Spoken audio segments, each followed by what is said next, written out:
کرنی چاہیے۔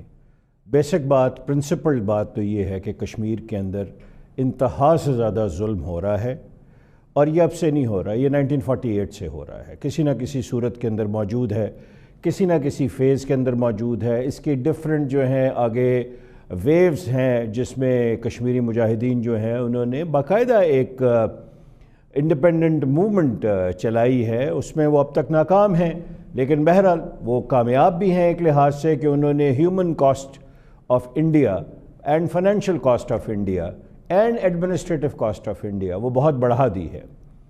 جو کچھ ان کے ساتھ ہو رہا ہے وہ ایک انتہائی ظلم کا نشان ہے، اور میں آپ کو یہ عرض کروں گا کہ فار دا فرسٹ ٹائم میں نے یہ سوشل میڈیا پہ یو اے ای اور سعودی عربیہ کے اسکالرز کی طرف سے اور ان کے شاہی فیملی کی طرف سے ٹویٹس دیکھے ہیں، جس میں انہوں نے انڈیا کے اندر مسلمانوں کی جو حالت زار ہے اس پہ از حد تشویش کا اظہار کیا ہے۔ یہ پہلے کبھی میرے دیکھنے میں نہیں آیا، مطلب میرے ذاتی تجربے میں ہے کہ یو اے ای کے اندر انڈینز کو بہت زیادہ منوپلی حاصل تھی ہمارے اوپر۔ آج تو 6 چینل بند ہوئے ہیں جی انڈیا کے وہاں پہ یو اے ای۔ جی، اور وہ وہاں آپ یقین فرمائے کچھ چیزیں ایسی ہیں جو میں براہ راست پروگرام میں نہیں عرض کر سکتا، لیکن انڈیا کی وہاں بے انتہا سٹرینتھ موجود تھی، اور اب اس کے خلاف جو ہے یو اے ای کی جو رائلٹی ہے، جو گورنمنٹ ہے ان کی، وہ ان کے خلاف ہو چکی ہے، اور انڈیا کو سمجھ نہیں آ رہا کہ کیا کرے۔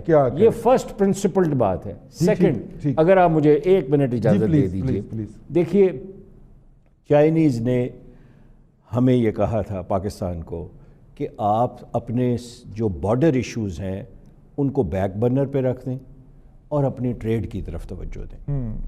جب جرمنی اور فرانس کی صلح ہو سکتی ہے ٹریڈنگ کے حوالے سے، میں ویسے نہیں کہہ رہا، تو آپ انڈیا کے ساتھ ٹریڈ کریں۔ چائنا کا بارڈر ڈسپیوٹ ہے ود انڈیا، ٹریڈ ان کی بے انتہا ہے، $80 بلین ہے یا اس سے بھی زیادہ ہے، مجھے اس وقت آف دی کاف یاد نہیں ہے۔ میں آپ کو دوبارہ رضی صاحب انتہائی طالب علم کی حیثیت سے عرض کروں گا کہ جنگ اس کا حل نہیں ہے۔ صحیح، اس کا حل جو ہے وہ سیٹلمنٹ ہے بیٹھ کے، اور اب بہت ہی دکھ کی بات یہ ہے کہ ہم ایک سیگمنٹ کو پرووک کر رہے ہیں، ہم ایک پالیسی لے رہے ہیں، انڈیا ایک پالیسی لے رہا ہے، مارے کشمیری جا رہے ہیں۔ ہاں لیکن سر ہم نہیں کر رہے اس کو، ہم تو بڑے نہیں سر، ہم ایک سفارتی لیول پہ تو ہم کر رہے ہیں، سفارتی لیول پہ تو ہم کر رہے ہیں، بلکہ اب سفارتی لیول پہ بھی کہاں ہے ہمارے جواد صاحب۔ ہم نے تو یار میں کہہ گیا ہوں کامریڈ، ہم نے تو تقریر کر دی تھی یو این او کے اندر، اور کشمیر کا مسئلہ حل ہو گیا تھا، اس کے بعد مودی کے ڈانٹ کھٹے ہو گئے تھے اور کشمیریوں کو آزادی مل گئی تھی۔ یہ کیا ہوا؟ مطلب کہ کچھ اب ہم جب دیکھ رہے ہیں تو کچھ بھی نہیں ہو رہا، وہاں پہ کشمیریوں کا خون اسی طرح بہہ رہا ہے اور ان کو گھروں سے نکال کے مارا جا رہا ہے، اور ہم ایک ٹویٹ کرنے جوگے بھی نہیں ہیں، اب اس کے اوپر ہم بول بھی نہیں رہے۔ یہ شہادت کو کم از کم 96 گھنٹے ہو چکے ہیں، اور خیر ہمیں بھی توفیق اب ہوئی ہے پروگرام میں اس کو ڈسکس کرنے کی، لیکن سرکار کی طرف سے کوئی بیان بھی نہیں آیا، نہ دفتر خارجہ بولا ہے، نہ وزیر اعظم صاحب کا ٹویٹر بولا ہے۔ سر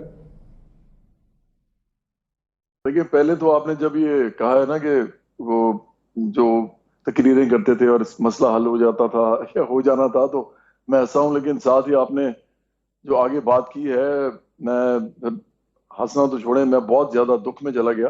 دیکھیں، یہ جو کشمیریوں کا معاملہ ہے بڑا سینسیٹیو معاملہ ہے۔ یہ ایسے جیسے میرے سے یہ پوچھا جائے کہ پاکستان کے اندر ایک شہر ہے، اس شہر کے اندر بہت بڑی کوئی وبا پھیل گئی ہے اور شہر سے باہر نہیں نکل رہی، لیکن تو آپ کے خیال میں کیا کرنا چاہیے ان شہریوں کا؟ تو میں کہوں گا یار وہ تو ہمارے بھائی ہیں، ہم کچھ بھی کر سکتے ہیں ان کے لیے کریں، لیکن ایک بات طے رکھیں، مطلب ہمیں طے کرنی پڑے گی کہ اس سے ان کو کوئی بہت بڑا نقصان نہ ہو، کیونکہ آخرکار جھیل وہ رہے ہیں، ہم نہیں جھیل رہے۔ اسی طرح میں سمجھتا ہوں کہ میں اپنے شہر کی اس لیے بات کر رہا ہوں، کشمیر ہمارا حصہ اس طرح نہیں ہے، لیکن جیوگرافیکلی اگر نہ دیکھیں، ہم یہ صرف دیکھیں کہ وہ ایک ایسا خطہ ہے جہاں پہ بڑے عرصے سے لوگ جو ہیں اپریسڈ ہیں، اور وہ بڑے عرصے سے کہہ رہے ہیں ریفرینڈم کرائیں یا ہمیں رائٹ ٹو سیلف ڈٹرمنیشن دیں، لیکن نہیں، ان کی بات سنی جا رہی۔ تو اور وہ ہمارے ان کے ساتھ دل بھی دھڑکتے ہیں، اس میں بھی کوئی شک نہیں ہے۔ لیکن کیا ہم جو اس کے حوالے سے رویہ اپناتے ہیں اس رویہ اپنانے سے ان کو نقصان ہوتا ہے یا فائدہ ہوتا ہے؟ یہ بہت زیادہ امپورٹنٹ بات ہے یہاں پہ.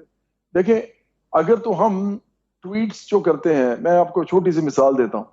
عمران خان، میں نے آپ کو کہا نا، جب ان کا دل کرتا ہے وہ کچھ بھی کر دیتے ہیں، جب ان کا نہیں دل کرتا وہ کچھ نہیں کرتے. اور ان کی سوشل میڈیا ٹیمز ان کو ہر لحاظ سے ڈیفینڈ کرتی رہتی ہیں. کوئی یہ بھی نہیں کہہ سکتا کہ جناب یہ انہوں نے پہلے یہ کیا تھا، اب یہ کبھی کیا کر کے رہے ہیں. یہ تو تضادات ہیں ان کے اندر بڑے. انہوں نے سب سے پہلے خود ہی مودی کی طرف ہاتھ بڑھایا.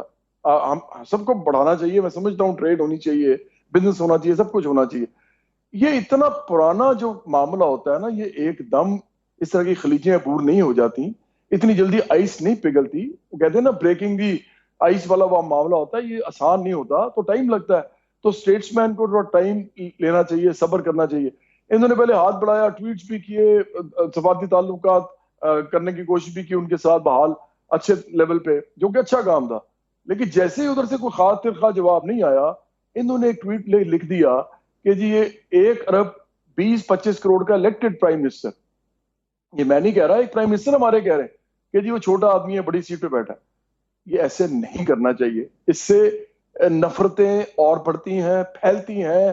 یہ آپ نہیں کہہ سکتے، آپ کا کوئی اور کہہ دے، آپ نہیں کہہ سکتے. انہوں نے کہا. اس کے بعد کشمیر کے اوپر انہوں نے بار بار ٹویٹس کیے ہیں.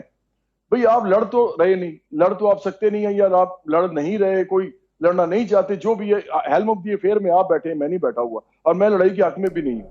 لیکن جب آپ نہیں لڑ سکتے تو آپ کم از کم ایسے ٹویٹ تو بار بار نہ کریں نا کہ آپ ہر وقت ان کو ایک خاص قسم کے طریقے سے ہٹ کریں. کیونکہ دیکھیں ریلیجیوسٹی اس ملک میں بھی بہت ہے، یہاں پہ بھی بہت ہے. میں ریلیجیوسٹی کی بات کر رہا ہوں، میں ریلیجن کی بات نہیں کر رہا. ریلیجن میں پھر کہا میں بھی بہت سچا پکا مسلمان ہوں.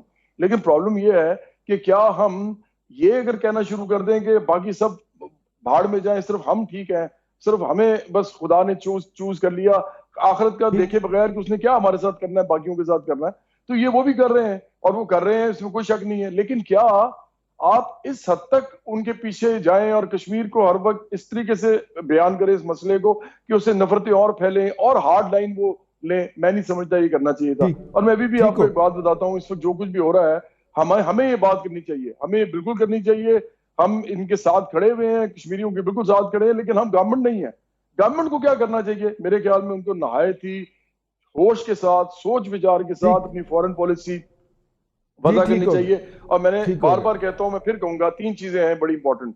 ایک کہ انڈیا کے اپنے اندر سے جو وہاں پر سوچ وچار کرنے والے پروگریسو لوگ ہیں، آپ ایسی باتیں کریں، ایسے ٹویٹس کریں، ایسی گفتگو کریں کہ اس سے وہ لوگ انسپائر ہو کے وہ بھی اپنی جگہ پہ کہیں کہ ہاں یہ بالکل ٹھیک کہہ رہے ہیں، وہ بھی آپ کے ساتھ آئے کھڑے ہوں، بجائے کہ آپ صرف نیگیٹو بات کریں. دوسرا، آپ پورے ملک دنیا میں جائیں جس طرح پہلے بھی گئے ہیں، یہ بھی آپ کریں. لیکن تیسرا میں سمجھتا ہوں کشمیر کو خود کرنا پڑے گا. پولیٹیکل سٹرگل حل ہے اس کا، ملیٹنٹ سٹرگل اس کا حل نہیں ہے. پولیٹیکل سٹرگل کرنی پڑے گی. اب دنیا میں کہیں بھی ملیٹنٹ سٹرگل کے ساتھ مجھے نہیں لگتا کہ صرف اس سے کچھ ہو سکتا ہے، اور وہ کر بھی رہے ہیں. اور ہمیں کم از کم ان کی اس سٹرگل سے پرے رہنا چاہیے، کیونکہ ہم نے ابھی تک ان کی جد و جہد کا بیڑا غرق ہی کیا ہے، یا بعض اوقات اس کے پیسے پکڑے ہیں. اس کے علاوہ ہم نے اور کچھ نہیں کیا. ہم نے ہمیشہ اپنی مرضی کی ہے جس کی قیمت ان کو بھگتنا پڑی ہے. ممتاز بھٹی صاحب، یہ جو ایشو ہے اس وقت، اور ہم اپنی طرف سے ہم نے تو قومی متحدہ میں تقریر کر دی تھی، کشمیر آزاد ہو گیا تھا. اب یہ پتہ نہیں اب کیا ہو رہا ہے. اسلام آباد میں سمجھ آ رہا ہے جی یہ کیا ہو رہا ہے؟ ارے پہلے تو یہ جو ہے دعائیں کرتے پائے گئے تھے کہ مودی کو پرائم منسٹر بننا چاہیے انڈیا کا. پتہ نہیں اس وقت ان کو کس نے مشورہ دیا تھا. اس کے بعد پھر جو ہے وہ ٹیلی فونیں کرتے پائے گئے، آگے سے اٹھایا نہیں گیا. پھر جو ہے وہ غصہ نکالتے پائے گئے کہ جناب یہ بندہ بڑا چھوٹا ہے، اور کرتے کرتے یہاں تک سٹیج لے آئے جو آج جس کا ہمیں سامنا ہے. لیکن دیکھیں اگر آپ فیکچولی جائزہ لیں رضوان رئیس صاحب، تو بذات خود جو ہے وہ مودی انارکسٹ ہے. اور یہ ہم نہیں کہہ رہے، اب تو پوری دنیا کہنا شروع ہو گئی ہے. مودی نے وہاں پہ صرف مسلمانوں کے ساتھ ہی نہیں بلکہ باقیوں کے ساتھ جو کچھ سلوک کیا اقلیتوں کے ساتھ، وہ بھی سب کے سامنے ہے. پھر جو اس کا ایک رائز تھا، اس کا جو سٹارٹر تھا، وہ بھی قتل و غارت گری تھی. اور جو کشمیر کے اندر وہ کر رہا تھا، دیکھیں اس میں ہمیں کوئی شبہ یا لت و لال نہیں ہونا چاہیے کہ ظلم کر رہا تھا. اور مسلسل کر رہا تھا، اور وہاں پہ لوگوں کو کے جذبات کو دبایا گیا، قید کیا گیا لوگوں کو، پھر گھروں کے اندر گھس کے مارنا شروع کر دیا، یہاں تک بس نہیں کی. مطلب یہ اس وقت آ کے چیزیں اب کنٹرول سے باہر ہوئی ہیں جب باقاعدہ